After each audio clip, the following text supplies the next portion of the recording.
I'm going to be honest. I had a good time with Strange World, but that's because I grew up watching Treasure Island and the Atlantis animated films, films that reminded me of the joy of an adventure. And this film draws a lot of inspiration from classic science fiction, but what made me feel bad is that my screening had a bunch of kids who were so excited to watch the new Disney film, and they were so disappointed. And a lot of them just didn't understand what was going on screen. And my heart actually went out to them. I'm not a fan of kids in general.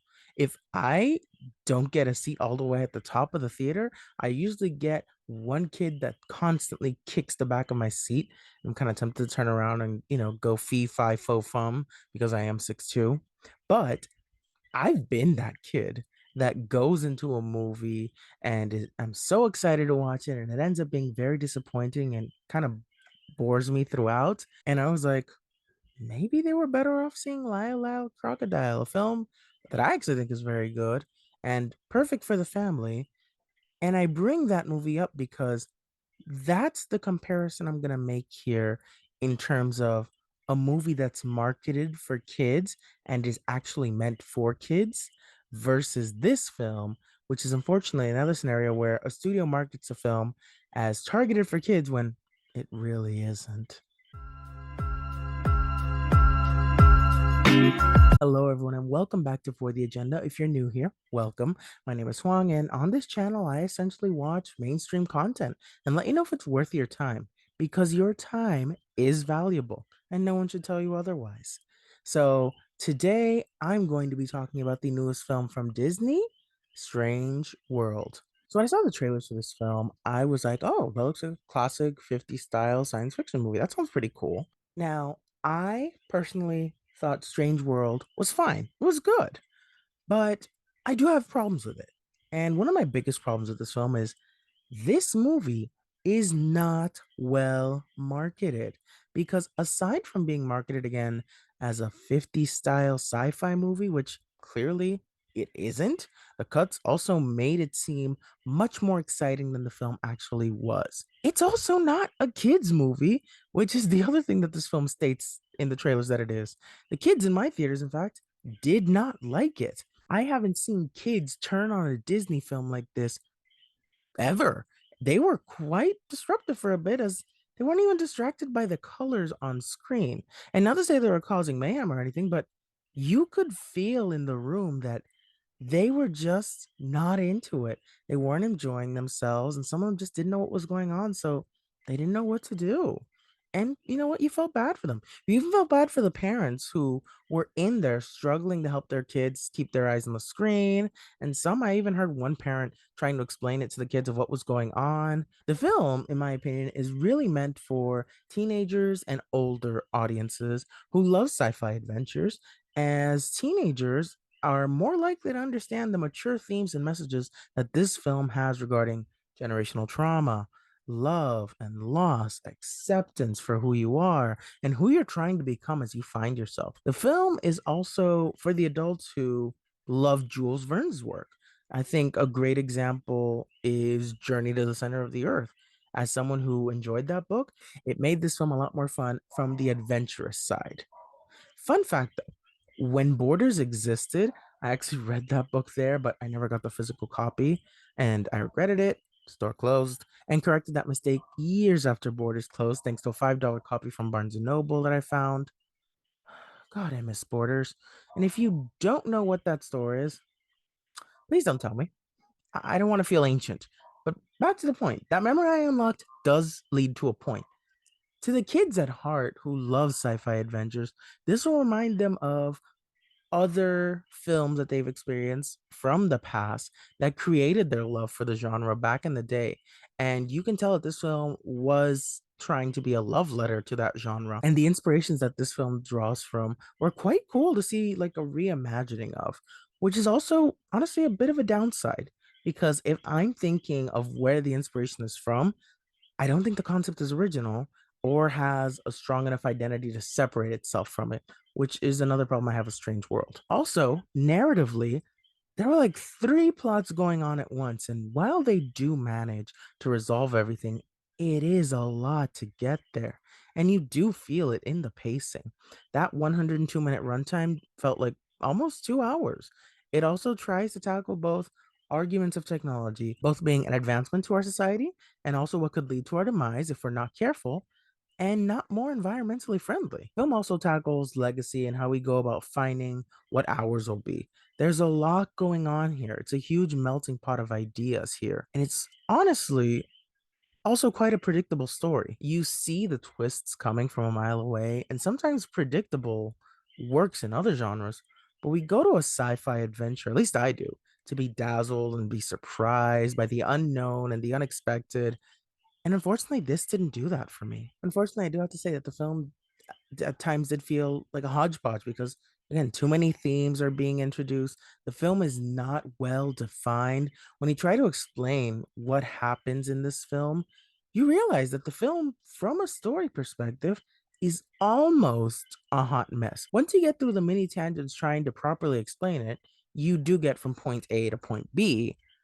You just also come across subpoint A, subpoint AA, subpoint AAA, and so on. You get the idea. There's no problem with Disney overall mixing it up and creating more content for the adults. I actually encourage it. However, I feel that they are missing their core audience and value. Disney has always been for everyone to enjoy, but mainly kids. And those films become part of their childhood and a special part of it. We all remember the Disney films and characters that raised us, and it's special. This film, unfortunately, doesn't meet the main quadrants because, as proven by how some of the kids in my theater reacted, they didn't understand what was going on my screen. And your heart went out to them because going to the theaters as a kid is a very special experience. And they didn't get the film that they were promised. And that is so unfortunate. And it's a rare miss for Disney, in my opinion. You know, Disney is usually getting it right. And that's the thing also with some of Disney's recent releases. I've noticed a lot of them are seen as good, quite good even, but some have been missing that spark that Disney used to have, that magical feeling of being a kid again. And Disney is at such a high standard for people, like me who are fans, that a film like this, while it's pretty good, it doesn't meet the measure. Pixar, in my opinion, has been much more creative than Disney and has been able to have some more mature content, but also still have an identity to their films. Strange World to me is unfortunately partially missing its identity. I can see where it was trying to go, what it was trying to achieve here, but it just didn't quite get there. And it was close. That's what's the more upsetting part. It was close to reaching that point. It needed a few reworks, and to me, that's a real shame. And I know you're probably watching this going, oh my God, he has so many negative things to say. No, no, no. It's not all negative. Those are just my main complaints. The film actually does have quite a few highlights. For example, the score is very John Williams like, which was excellent and very compelling. When the score hit, I started to get into it more and it felt more like an adventure. I thought the score was excellent. The action scenes, they were actually quite good. There may not have been enough of them, but what was there was really good and it was fun. The color palette here, it's beautiful and the visuals are stunning. I loved the world building. There was so much to explore and you did stay in a trance with the unknown world. The visuals there were really, really good. It is sometimes quite funny. Some of the jokes, of course, geared more towards the adults, but it did overall work. It did feel like one of those films where you watch it as a teenager. Maybe you don't get every joke as a teenager, but as an adult, you were watching it and you're like, ah, that's the one I missed. I missed that one. Clever joke. So it does work. And also, the characters here were pretty good. Splat and Legend for me were the standouts. I loved Splat. I also really like the LGBT representation here. It was really nice to see this from Disney. In the past, we have criticized Disney for, you know, going a little bit into that, but not committing all the way. Here they do commit. And I really appreciate that we got this from a normalized point of view where Ethan's sexuality is completely accepted by the adults and doesn't go the route of an awkward coming out, nor does it feel like it's constantly thrown in your face. The character is out, and there isn't a problem with it because he's still a human being and the parents want him to be happy. I think that was great to see a happier perspective for the community, especially since we're used to seeing a coming out story or not as happy of a version of being out.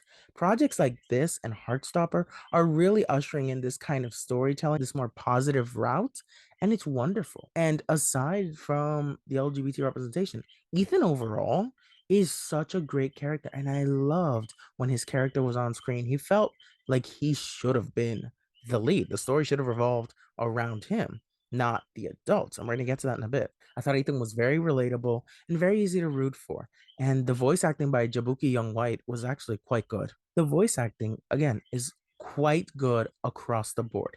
Dennis Quaid, he gives a very lively performance and brings the character to life. Lucy Liu and Gabrielle Union were very good in their roles, and they always deliver memorable characters. Jake Gyllenhaal, he was good.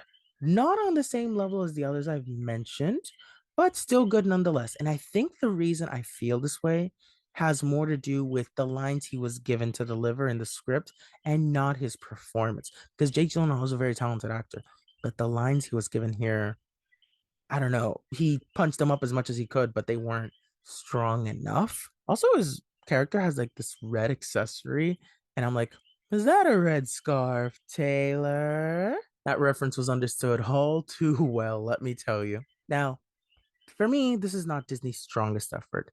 And while I enjoyed looking at the often trippy visuals, I'm not sure if it's 100% theater worthy. Maybe a matinee. Overall, Strange World is a good film that features inspiration from classic science fiction, features progressive ideas, and a beautiful color palette. However, the film at times does lack an identity as it tries to include too many storylines that make it a bumpy, predictable ride. It's unfortunately not Disney's best and not well marketed. I wanted to like this more than I did. I really did. Now, I am going to give it the benefit of the doubt after weighing everything out. My rating for this will be 3.5 out of 5. I was very much in between a 3 and a 3.5 out of 5, but I am going to go with 3.5. I did enjoy myself, but it's not to the degree I wanted to, but I could get behind a lot of what the film was trying to do. And the main reason I couldn't get behind it as much as I wanted to is because I didn't get that feeling, that inner kid feeling of being amazed by the spectacle, by the adventure. And that's really where it went wrong. There was too much focus, I feel, on the adults, and that maturity carried over into the story, not working for me because there wasn't that childlike sense of adventure. Don't get me wrong, I don't mind seeing adults as the lead in animation, but had the focus been more on the teenager and how he's exploring the adventurous side he has yet to experience, it maybe would have made for a better product because that kind of storyline is where Disney thrives. The film, in fact, is just really all over the place. If you want to check this out, it'll be in theaters on November 23rd. That is my review of Strange World. Thank you so much for watching. If you like this video, you can hit the like button and subscribe. I'd greatly appreciate it. And you can follow me on Twitter, Letterboxd, and Serialized at Leading Mohicans. And remember, regardless of what others feel about the things you love, it is always for the agenda. Bye.